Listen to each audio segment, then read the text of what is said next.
Hi ನಮಸ್ತೆ, welcome to study for goal channel. Almost ನಿರುದ್ಯೋಗಿಗಳ ಜೀವನದ ನಿಜ ಸ್ಥಿತಿ ಇದಾಗಿದೆ. ತಮ್ನೇಲ್ ನೋಡಿದರೆ ಆಲ್ರೆಡಿ ನಿಮಗೆ ಗೊತ್ತಾಗಿರುತ್ತೆ ಯಾವ ಟಾಪಿಕ್ ಇದು ಅಂತ. ಇವತ್ತು ನಿರುದ್ಯೋಗಿಗಳ ಒಂದು ಬೇಸರ, ಹತಾಶೆ ಏನಿದೆ ಅದ್ರ ಬಗ್ಗೆ ಒಂದು ಸ್ವಲ್ಪ ಮಾತಾಡೋಣ.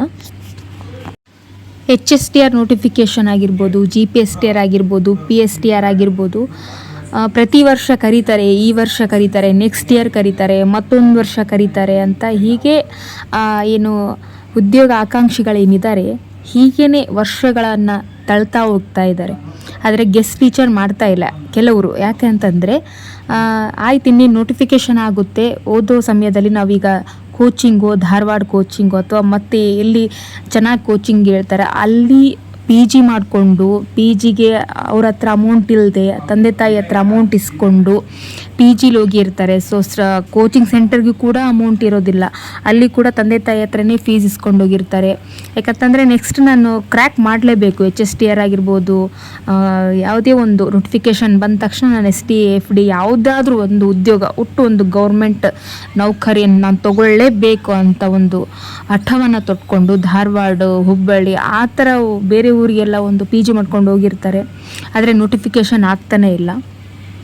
ಅವರ ಒಂದು ಬೇಸರ ಎಷ್ಟಿರ್ಬೋದು ಅಂತಕ್ಕಂಥದ್ದು ಈ ಒಂದು ವಿಡಿಯೋದಲ್ಲಿ ತಿಳಿಸ್ತೀನಿ.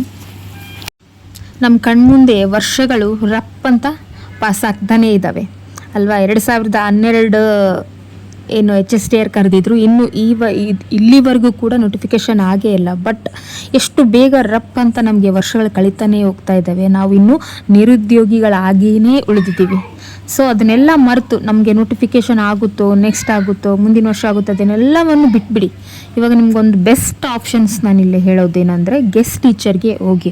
ಯಾಕಂದರೆ ನೋಟಿಫಿಕೇಷನ್ HSTR ಅಥವಾ ಏನೋ ಬೇರೆ ಎಲ್ಲ ಶಿಕ್ಷಕರ ಹುದ್ದೆಗಳು ಈ ವರ್ಷನೇ ಕರೀತಾರೆ ಅಂತ ನಾವು ಖಂಡಿತವಾಗಿಯೂ ಹೇಳೋಕ್ಕೆ ಆಗಲ್ಲ. ಯಾಕಂತಂದರೆ ಗೌರ್ಮೆಂಟ್ ಯಾವಾಗ ಯಾವ ರೂಲ್ಸ್ ತರುತ್ತೋ, ಯಾವಾಗ ನೋಟಿಫಿಕೇಷನ್ ಹೊರಡಿಸ್ತಾರೋ ಅಂತ ನಾವು ಪಕ್ಕ ಹೇಳೋಕ್ಕೆ ಆಗಲ್ಲ. ಸೊ ಸುಮ್ಮನೆ ನಾವು ಟೈಮ್ ಯಾಕೆ ವೇಸ್ಟ್ ಮಾಡಬೇಕು? ಸುಮ್ಮನೆ ಗೆಸ್ಟ್ ಟೀಚರ್ಗೆ ಹೋದರೆ ನಾವು ವಿದ್ಯಾರ್ಥಿಗಳಿಗೆ ಪಾಠವನ್ನು ಮಾಡ್ತಾ ನಾವು ಕೆಲವೊಂದಷ್ಟು ಅಭ್ಯಾಸವನ್ನು ಕೂಡ ನಾವು ಮಾಡ್ಬೋದು. ಹಾಗೆ ಖರ್ಚಿಗೂ ಕೂಡ ಕಾಸಾಗುತ್ತೆ. ಯಾಕಂದರೆ ತಂದೆ ತಾಯಿ ಹತ್ರ ಇನ್ನಾದರೂ ಕೂಡ ನಮಗೆ ನೌಕರಿ ಮಾಡ್ತಕ್ಕಂಥ ವಯಸ್ಸಿನಲ್ಲಿ ಕೂಡ ತಂದೆ ತಾಯಿ ಹತ್ರ ಅಮೌಂಟ್ ಇಸ್ಕೊಳ್ಳೋದು ಅಷ್ಟು ಸರಿ ಅನಿಸೋದಿಲ್ಲ ಅಲ್ವಾ.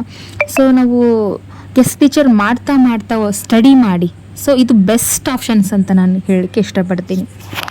SD FDA ಕೂಡ ಕರೀತಾರೆ ಅಂತ ಅಂದ್ಕೊಂಡಿದ್ರಿ, ಆದರೆ ಅದು ಕರೆದ್ರು, ಅದರಲ್ಲಿ ಪೋಸ್ಟ್ ಮಾತ್ರ 6. ಸೊ 6 ಪೋಸ್ಟಲ್ಲಿ ಯಾರಿಗಾಗುತ್ತೋ ಯಾರಿಗೆ ಬಿಡುತ್ತೋ ಅದು ಅಂತೂ ಗೊತ್ತಿಲ್ಲ. ಯಾಕಂತಂದರೆ ಇವಾಗ ಸ್ಟಡಿ ಮಾಡಿದವರು ತುಂಬ ಜನ ಇದ್ದಾರೆ, ಕಾಯ್ತಾ ಕೂತ್ಕೊಂಡಿದ್ದಾರೆ ಯಾವಾಗ ನೋಟಿಫಿಕೇಷನ್ ಆಗುತ್ತೆ, ಯಾವಾಗ ಕ್ರ್ಯಾಕ್ ಮಾಡಲಿ, ಯಾವುದನ್ನು ನಾನು ಜಾಬ್ ಪಡೆದುಕೊಳ್ಳಿ ಅಂತ ತುಂಬ ಜನ ಕಾದ್ಕೊಂಡು ಕೂತ್ಕೊಂಡಿದ್ದಾರೆ. ಆದರೆ ಪೋಸ್ಟ್ ಮಾತ್ರ 6. ಸೊ ಇದು ಯಾರಿಗೆ ಸಿಗುತ್ತೋ ಯಾರಿಗೆ ಬಿಡುತ್ತೋ. ಸೊ ಹಾಗಾಗಿ ಬೆಸ್ಟ್ ಆಪ್ಷನ್ಸ್ ಅಂತಂದರೆ ನೀವು ಗೆಸ್ಟ್ ಟೀಚರ್ಗೆ ಹೋಗಿ. ಅವ್ರು ಕೊಡ್ತಕ್ಕಂಥ ಸ್ಯಾಲ್ರಿ ಕಡಿಮೆ ಆಗಿರ್ಬೋದು, ಆದರೆ ವಿದ್ಯಾರ್ಥಿಗಳೊಂದಿಗೆ ನೀವೇನು ಪಾಠವನ್ನು ಬೆರೀತೀರಿ, ಪಾಠ ಮಾಡ್ತೀರಿ, ನಿಮಗೆ ಕೆಲವೊಂದಷ್ಟು ನಿಮ್ಮ ನೋವುಗಳು ಮರಿತಾ ಹೋಗ್ತೀರಿ. ಸೊ ನಿಮಗೆ ಬೆಸ್ಟ್ ಆಪ್ಷನ್ಸ್ ಅಂತಂದರೆ ಗೆಸ್ಟ್ ಟೀಚರ್ ಯಾಕೆ ಈಗ ಬೆಸ್ಟ್ ಅದನ್ನೇ ಮಾಡಿ ಅಂತ ಹೇಳ್ತೀನಿ ಅಂತಂದರೆ, ಇವಾಗ ಕೆಲವೊಂದು ಮನೆಗಳಲ್ಲಿ ಈಗ ದುಡಿದ್ರೆ ಮಾತ್ರ ಜೀವನ ಸಾಗ್ತಾ ಇರುತ್ತೆ. ಇನ್ನು ಕೆಲವು ಮನೆಗಳಲ್ಲಿ ಅವರು ಆಸ್ತಿ ಚೆನ್ನಾಗಿರುತ್ತೆ, ಅವರು ದುಡಿದೇ ಇದ್ದರೂ ಕೂಡ ಆರಾಮ್ಸಿ ಕೋಚಿಂಗ್ ಕ್ಲಾಸಿಗೆ ಅವರು ಜಾಯ್ನ್ ಆಗಿರ್ತಾರೆ, ಸ್ಟಡಿ ಮಾಡ್ತಾ ಇರ್ತಾರೆ. ಬಟ್ ಅವ್ರ ಮನೇಲಿ ದುಡ್ಡಿಂದ ಏನು ಸಮಸ್ಯೆ ಇರೋದಿಲ್ಲ, ಅಂಥವ್ರಿಗೆ ಇದು ಏನೂ ಪ್ರಾಬ್ಲಮ್ ಆಗಲ್ಲ. ಬಟ್ ಬಡವ ವಿದ್ಯಾರ್ಥಿಗಳೇನಿದ್ದೀರಿ, ನಿಮ್ಮ ಮನೇಲಿ ನೀವು ದುಡಿದ್ರೆ ಮಾತ್ರ ಜೀವನ ಸಾಗ್ತಾ ಇರುತ್ತೆ. ಸೊ ಅಂಥವರು ಈ ಗೆಸ್ಟ್ ಟೀಚರನ್ನು ಆಪ್ಷನ್ ನೀವು ಆಯ್ಕೆ ಮಾಡಿಕೊಳ್ಳೇಬೇಕು. ನೀವು ಗೆಸ್ಟ್ ಟೀಚರ್ ಆಗಿ ಸ್ಕೂಲ್ಗೆ ಜಾಯ್ನ್ ಆಗಿ ವಿದ್ಯಾರ್ಥಿಗಳೊಂದಿಗೆ ಪಾಠವನ್ನು ಮಾಡಿ, ಹಾಗೆ ನಿಮ್ಮ ಸ್ಟಡಿ ಕೂಡ ಕಂಟಿನ್ಯೂ ಮಾಡಿ. ಆಯಿತು, ಇನ್ನೊಂದು 4 ತಿಂಗಳಲ್ಲಿ ನೋಟಿಫಿಕೇಷನ್ ಆದರೆ ನೀವು ಆರಾಮ್ಸಿ ನಿಮಗೆ ಸ್ಟಡಿನೂ ಆಗುತ್ತೆ, ಮನೆಗೆ ಖರ್ಚಿಗೆ ಕಾಸು ಕೂಡ ಆಗುತ್ತೆ ಅಲ್ವಾ. ಸೊ ಈ ಒಂದು ಗೆಸ್ಟ್ ಟೀಚರ್ ಆಪ್ಷನ್ಸ್ ನಿಮಗೆ ಬೆಸ್ಟ್ ಅಂತ ಹೇಳಲಿಕ್ಕೆ ಇಷ್ಟಪಡ್ತೀನಿ. ಯಾಕಂದರೆ ಇವತ್ತಿನ ಒಂದು ದಿನಮಾನಗಳಲ್ಲಿ ಯಾರಿಗೂ ಯಾರೂ ಆಗೋದಿಲ್ಲ, ಯಾರು ಕೂಡ ₹1 ಯಾರು ಕೊಡೋದೂ ಇಲ್ಲ ಅಲ್ವಾ. ಎಲ್ಲವೂ ಇದ್ದಾಗ ಮಾತ್ರ ನಿಮ್ಮ ಹತ್ರ ಬರ್ತಾರೆ, ಏನೂ ಇಲ್ಲದಿದ್ದಾಗ ನಿಮ್ಮ ಹತ್ರ ಯಾರೂ ಬರೋದೇ ಇಲ್ಲ ಅಲ್ವಾ. ಸೊ ಅದಕ್ಕೋಸ್ಕರ ನಾಲೆಡ್ಜ್ ನಿಮ್ಮ ತಲೆಯಲ್ಲಿ ಇತ್ತು ಅಂತಂದರೆ ಅದು ಮುಂದೊಂದು ದಿನ ಖಂಡಿತವಾಗಿಯೂ ನಿಮಗೆ ಯಶಸ್ಸನ್ನು ತಂದು ಕೊಟ್ಟೇ ಕೊಡುತ್ತೆ. ಸೊ ಆ ಓಪನ್ನ ನೀವು ಕಳೆದುಕೊಳ್ಳೇಬೇಡಿ. ಸೊ ಸದ್ಯಕ್ಕೆ ನೀವೀಗ ಬೆಸ್ಟ್ ಐಡಿಯಾ ಅಂತಂದರೆ ಗೆಸ್ಟ್ ಟೀಚರ್ಗೆ ಹೋಗಿ, ಜೊತೆಗೆ ವಿದ್ಯಾಭ್ಯಾಸವನ್ನು ಕೂಡ ಚೆನ್ನಾಗಿ ಮಾಡಿ, ನೋಟಿಫಿಕೇಷನ್ ಆದ ತಕ್ಷಣ ನೀವು ಚೆನ್ನಾಗಿ ಎಕ್ಸಾಮ್ ಬರೆದು ನೀವೊಂದು ಒಳ್ಳೆ ಉದ್ಯೋಗವನ್ನು ನೀವು ಕಂಡುಕೊಳ್ಳಿ ಅಂತ ಹಾರೈಸ್ತೀನಿ.